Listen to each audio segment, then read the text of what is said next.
علاء الدین خلجی حضرت نظام الدین اولیاء علیہ رحمہ کی بارگاہ میں حاضر ہونے کے لیے ترستا تھا کہ مجھے حضرت نظام الدین اولیاء کے حضور حاضر ہونا نصیب ہو، لیکن آپ اس کو کہتے تھے فقیر کی خانقاہ کے 2 دروازے ہیں، اگر تو ایک دروازے سے آیا تو میں دوسرے سے باہر نکل جاؤں گا، اور اگر تو نے زیادہ تنگ کیا تو میں تیرا شہر چھوڑ جاؤں گا، اللہ کی زمین بڑی وسیع ہے، تیرا وطن تیرا ملک چھوڑ جاؤں گا۔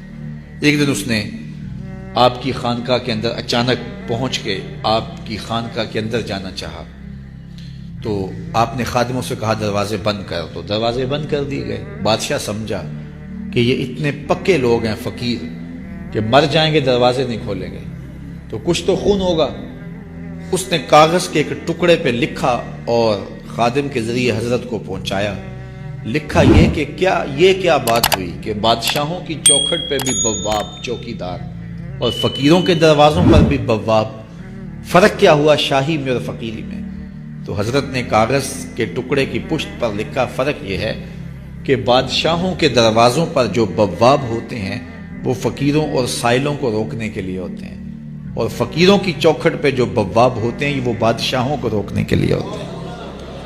اس نے کہا حضرت اگر آپ اجازت دیں تو میں آپ کی خانقاہ کی زیارت کر سکتا ہوں؟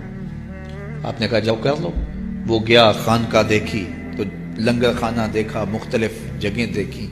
جب استبل میں پہنچا، گھوڑوں کا استبل تھا بہت بڑا حضرت نظام الدین اولیاء کا، تو جب وہاں پہنچا تو کیا دیکھا کہ گھوڑوں کی جو میخیں ہیں، قلعے جو ہیں وہ چاندی کے ہیں، اور جن زنجیروں اور سنگلوں سے ان کے پاؤں باندھے ہوئے ہیں وہ سونے کے۔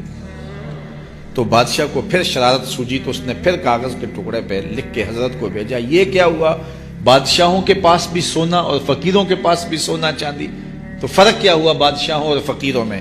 تو شیخ نے اسی کاغذ کے ٹکڑے کی پشت پر لکھا فرق یہ ہے بادشاہ خزانوں میں سنبھال کے رکھتے ہیں، فقیر گھوڑوں کے قدموں میں ڈال کے رکھتے ہیں۔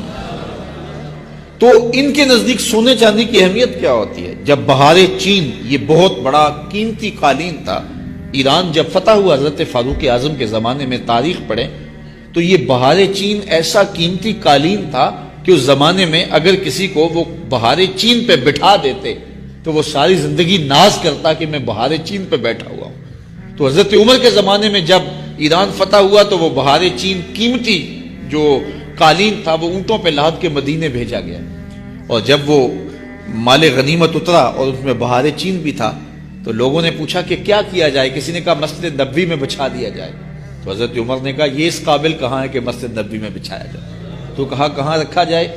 مسجد نبوی سے باہر جہاں لوگ جوتے اتارتے تھے، حضرت عمر نے آرڈر دیا کہ یہاں بچھا دو، لوگ جوتے صاف کر کے مسجد میں جایا کریں۔ جس قالین پہ زمانے کو ناز تھا وہ قدموں میں بچھا ہوا تھا۔ یہ اسلام کا مزاج ہے۔ یہ نظام الدین اولیاء علیہ رحمہ کو محبوب الہی کہتے ہیں نا، ان کا واقعہ بھی علماء نے یہ لکھا ہے، صوفیاء نے، کہ ان کے شیخ حضرت بابا فرید الدین گنج شکر رحمۃ اللہ تعالی علیہ ایک دن موج میں آ گئے اور کہا کہ نظام الدین محب بنو گے یا محبوب بنو گے؟ تو یہ بڑی خدمت کرتے تھے اپنی شیخ کی، تو کہا کہ محب بنو گے یا محبوب؟ تو کہا حضرت اگر اجازت ہو تو اپنی ماں کو نہ پوچھاؤں۔ اللہ اکبر! ان لوگوں کی مائیں بھی تو صاحب حال ہوا کرتی تھی۔ تو کہا کہ اگر اجازت ہو تو اپنی ماں کو نہ پوچھاؤں کہ محب بننا ہے یا محبوب بننا ہے؟ کہا جاؤ تمہیں اجازت ہے۔ تو گھر کی طرف روانہ ہوئے، ایک آدھ دن کا سفر کیا۔ راستے میں ایک فقیر تھا مجذوب، جو راستے میں بیٹھا تھا، حالت اس کی عجیب سی تھی، تو یہ سلام کر کے گزرنے لگے تو وہ مسکرا کے بولا محب بنو گے یا محبوب؟ تو حیرت زدہ ہو گئے کہ اسے کیسے پتا چل گیا، یہ تو میرے شیخ کا اور میرا راز ہے۔ تو رک گئے، کہا کہ حضرت اگر آپ بتا دیں تو بہت اچھا ہو۔ کہا نہیں ماں سے پوچھو، جو وہ بتائے گی وہی بن جانا، اور اگر ماں نے نہ بتایا تو کل آ جانا، اسی وقت یہاں ملاقات ہوگی، پھر میں بتا دوں گا۔ خیر چلے، رات کو پہنچے، والدہ کی خدمت میں سلام پیش کیا، پاؤں دبائے اور کہا کہ شیخ موج میں آ گئے اور کہا محب بنو گے محبوب بنو گے؟ تو میں نے کہا ماں سے پوچھ لوں۔ تو میں اماں جی آپ سے پوچھنے آیا ہوں، راستے میں یہ واقعہ بھی ہوا۔ تو ماں نے کہا کہ بیٹے تم صبح ناشتہ کر کے پلٹ جانا، اور وہ جو راستے میں تیرے دل کی بات پوچھ گیا وہ کوئی صاحب حال تھا، وہ تمہیں صحیح بتا سکے گا کہ محب بننا کہ محبوب بننا۔ خیر یہ صبح ناشتہ کر کے ماں کے پاؤں پکڑے، اجازت طلب کی اور واپس نکلے، اور وہاں جا کے دیکھا تو کوئی فقیر نہیں ہے۔ بڑے حیرت زدہ ہوئے، دائیں بائیں سے پوچھا کہ یہاں کل ایک بابا بیٹھا تھا، کہا وہ تو کل کے فوت ہو گیا۔ تو کہا اس کی قبر کہاں ہے؟ کہا قبر کس نے بنانی تھی اس کی؟ وہ گندگی کے ڈھیر پہ لوگوں نے پھینک دیا۔ دل میں بڑے حیرت زدہ ہوئے، اتنا با کمال تھا، لیکن اپنی حالت یہ، خیر وہاں چلے گئے اور جا کے کھڑے ہو کے پوچھنے لگے، بندہ خدا دل کی باتیں پوچھتا تھا اور میرے ساتھ وعدہ کیا تھا کہ اگر ماں نے نہ بتایا تو کل آنا، اور اپنا پتہ ہی نہیں تھا کہ کیا ہونے والا ہے۔ یہ بات کہی تو بابا اٹھ کے بیٹھ گیا۔ عرش فرش تے بانگا ملیاں تے مکے پہ گیا شور، بلے شاہ سا مرنا ناہی تے گور پیا کوئی ہور۔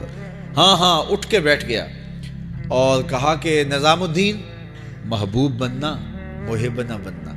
محبوں کا یہ حال ہوتا ہے، نہ کفن ملتا ہے نہ دفن ملتا ہے۔ محبوب بنو گے تمہاری قبر پہ بھی میلے لگیں گے۔ فَاتَّبِعُونِي يُحْبِبْكُمُ اللَّهُ، اگر حضور کی اطاعت کرو گے، حضور کی فرما برداری کرو گے تو تم محبوب بن جاؤ گے۔ تو حضور کی محبت خدا کی محبوبیت کا ذریعہ ہے، اس لیے ہمیں حضور کا پیار اپنی روحوں میں موجزن کرنا ہے، حضور کی محبت اپنی روحوں میں اتارنی ہے، اور محبت اپنے تمام تر تقاضوں کے ساتھ جب روح پذیر ہوگی تو پھر ہمارا انداز زندگی بھی سنور جائے گا، ہماری آخرت بھی سنور جائے گی۔ محبت کے من جملہ تقاضوں میں سے سب سے بڑا تقاضا محبوب کی اطاعت ہے، کہ بندہ جس سے پیار کرتا ہے اس کی بات مانتا ہے۔ یہ ہے دعوی محبت کا ثبوت، اس کی دلیل۔ اور حضور کے صحابہ کی زندگیاں دیکھیے، ہمارے بدن پہ اتنے بال نہیں ہیں جتنے رسول اللہ کے احسانات ہیں۔ ہمارا ایک ایک بال قرض رسالت میں جکڑا ہوا ہے۔ خدا شناسی تو بڑی دور کی بات ہے، ہم خود شناس بھی نہیں تھے، ہمیں تو اپنے آپ کا بھی نہیں پتا تھا کہ ہم کون ہیں۔ اور مجھے بتاؤ، جس کو یہ بھی نہ خبر ہو کہ میں کون ہوں، اس کے پلے ہوتا کیا ہے؟ اقبال نے کہا تھا نا، اپنے من میں ڈوب کر پاجا سراغ زندگی، میرا نہیں بنتا تو نہ بن، اپنا تو بن۔ اور یہ اپنا بھی نہیں تھا، اسے پتہ ہی نہیں تھا، اسے شعور ذات ہی نہیں تھا، اسے خود آگہی کا نور ہی نصیب نہیں ہوا تھا۔ تبھی تو انسان ہو کے، اشرف المخلوقات ہو کے، درختوں کو، پتھروں کو، حشرات الارض کو، چوپایوں کو اپنا معبود سمجھتا تھا۔ انسان کی پیشانی کہاں کہاں رسوا نہیں ہوئی، درختوں کی جڑوں کو اس نے سجدہ کیا ہے۔ یہ کیچوا نہیں ہوتا مچھلی پکڑنے کے لیے جس کو کانٹے سے لگاتے ہیں، کسی زمانے میں یہ بھی انسان کا معبود ہے۔ پتھروں کو اس نے معبود سمجھا، بہائم کو، چوپایوں کو، لٹکتے پھلوں کو، برستی بارش کے قطروں کو معبود سمجھتا رہا، بادل کو معبود سمجھتا رہا، تنکوں کو، حشرات الارض کو، بہتے پانیوں کو، جلتی آگ کو اور چلتی ہواؤں کو اپنا معبود سمجھتا رہا۔ اسے یہ نہیں پتا کہ میں ہوں کون۔ اے تماشا گاہ عالم روئے تو کجا بہرے تماشا می روی، دنیا تجھے ڈھونڈنے نکلی ہے، تو کس کی تلاش میں ہے؟ یہ اشرف المخلوقات ہو کے، مقصود کائنات ہو کے، یہ اس کائنات کا دل اور کلیجہ ہو کے حشرات الارض کو، سانپوں کو، بچھوؤں کو اپنا معبود سمجھ رہا۔ یہ تو میرے حضور نے بتایا، یہ تیرے معبود نہیں ہیں، تیری دہلیز کے نوکر ہیں۔ ان درختوں کو پوچھتا ہے، یہ تو تجھے چھاؤں فراہم کرنے کے لیے، آکسیجن دینے کے لیے، تیرے ایندھن کے کام آنے کے لیے، تیرے ذوق نظر کی تسکین کے لیے، تجھے پھل فراہم کرنے کے لیے پیدا کیے گئے۔ ان جانوروں کو پوچھتا ہے، یہ تو تیری سواری کے لیے، بار برداری کے لیے، تجھے دودھ اور گوشت کی ضروریات فراہم کرنے کے لیے پیدا کیے گئے۔ یہ چاند، سورج، ستارے، اجرام فلکیہ، یہ تیرے معبود کیسے ہو سکتے ہیں؟ یہ تو تیری راہوں میں روشنی اجالنے کے لیے پیدا کیے گئے۔ نہیں تو دیکھ، یہ انگلی اٹھتی ہے اور چاند ٹکڑے ہو کے قدموں میں آتا ہے، سورج پلٹ کے اثر کے وقت پہ آتا ہے، اور سڑیاں کھجوراں اگا جاندا ہے، وہ پتھراں نو کل میں پڑا جاندا، قطرے کو سمندر، ذرے کو ستارہ کرتے ہیں، کونین کو خم آ جاتا ہے جب زلف سوارا کرتے ہیں۔ اب انسان کی آنکھ کھلی کہ میں کون ہوں، کہ یہ پوری کائنات درختوں کو پوچھتا ہے جا میں نہیں تو ہی کہہ دے تمہیں اللہ کا رسول بلا رہا ہے۔ اللہ اکبر، درخت شاخوں کے بل اپنے آپ کو گھسیٹتے ہوئے سلامی دینے حاضر ہو جاتے ہیں۔ حضرت یعلا بن مرہ کہتے ہیں کہ ایک سفر سے واپسی تھی، راستے میں قیام ہوا تو حضور استراحت فرمانے لگے تو میں حضور کے پہرے کے لیے کھڑا ہو گیا۔ دور صحرا میں ایک درخت تھا، وہ ہلنے لگا، پھر جڑوں سمیت اکھڑا اور شاخوں کے بل اپنے آپ کو گھسیٹتا ہوا میرے برابر آ کے کھڑا نہیں ہو جاتا۔ میرے لیے بڑی حیرت کی بات تھی، لیکن کوئی تھا نہیں کہ جس سے بات کروں۔ خیر تھوڑی دیر کے بعد وہ اپنی جگہ سے چلا اور جہاں سے اکھڑا تھا وہی جا کے نصب ہو گیا۔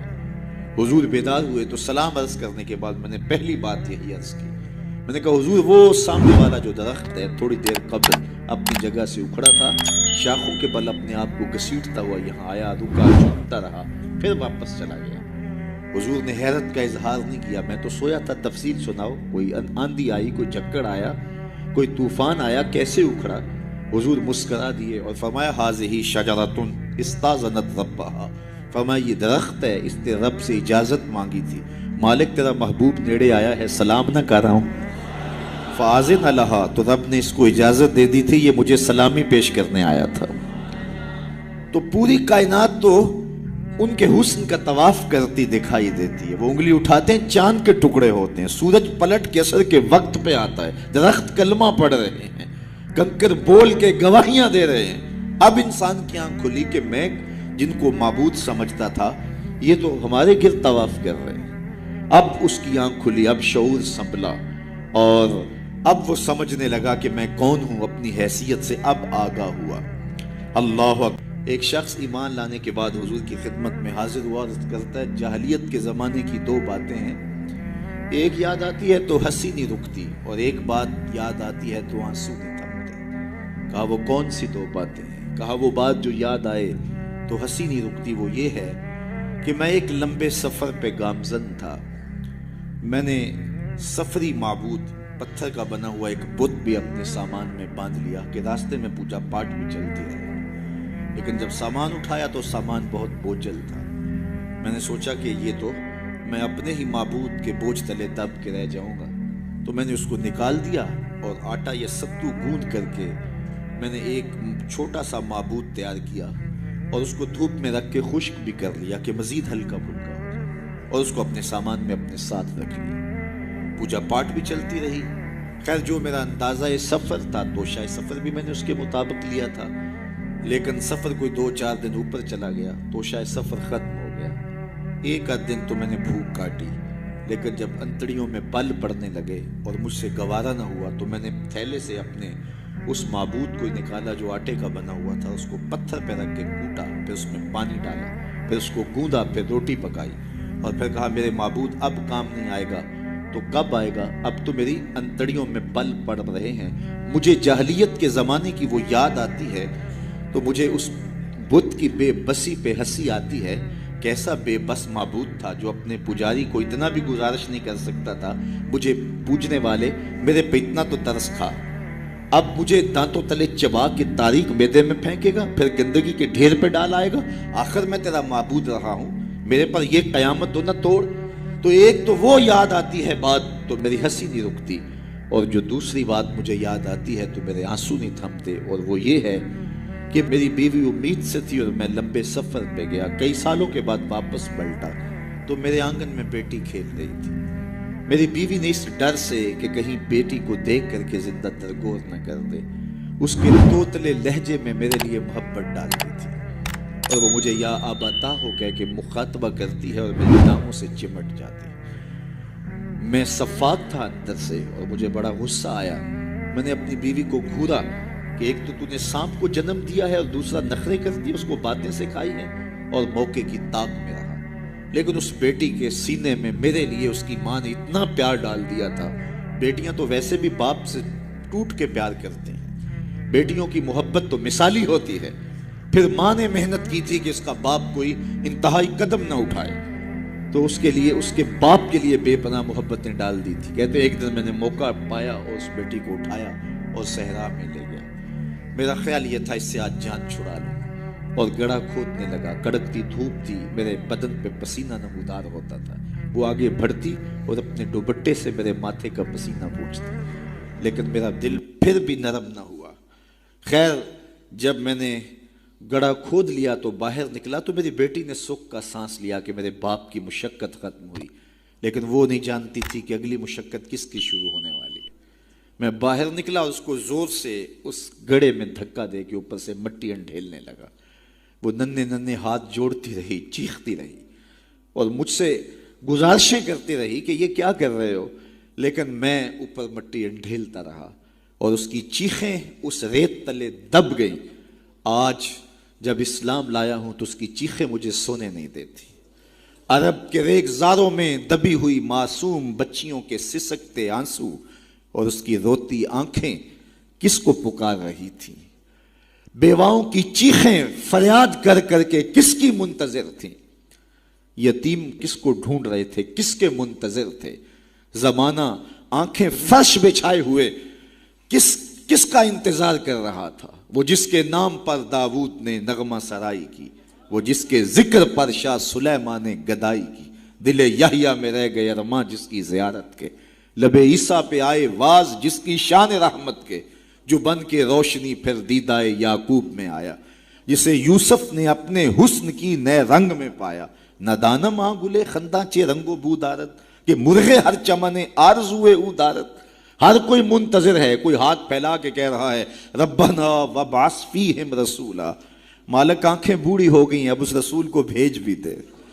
حضرت عیسیٰ تو بولے مبشرم برسول یاتی من بعد اسمہ احمد، چلو نام بھی بتائے جا رہا ہوں، ان کا نام احمد ہوگا۔ زمانہ منتظر تھا، پوری دھرتی انتظار کر رہی تھی۔ بیواؤں کی چیخیں اور یتیموں کی آہیں اور معصوم بچیوں کے دبے ہوئے آنسو جب ریت سے پکار کرتے ہوئے عرش الہی کو جنبش دینے لگے تو اللہ کو دکھی انسانیت پہ رحم آیا۔ آمنہ کی آغوش میں محمد عربی تشریف لے آئے۔ ناگہاں ساکن ہواؤں پر روانی آ گئی اور چمن کے پتے پتے پر جوانی آ گئی۔ آج زانو ازل نے صبح پہ انگڑائی لی اور مسکرا کر ایک کرن نے ہاتھ میں شہنائی لی۔ مخزن اسرار قدرت کے امی پیدا ہوئے، غل ہوا دنیا میں ختم المرسلین پیدا ہو۔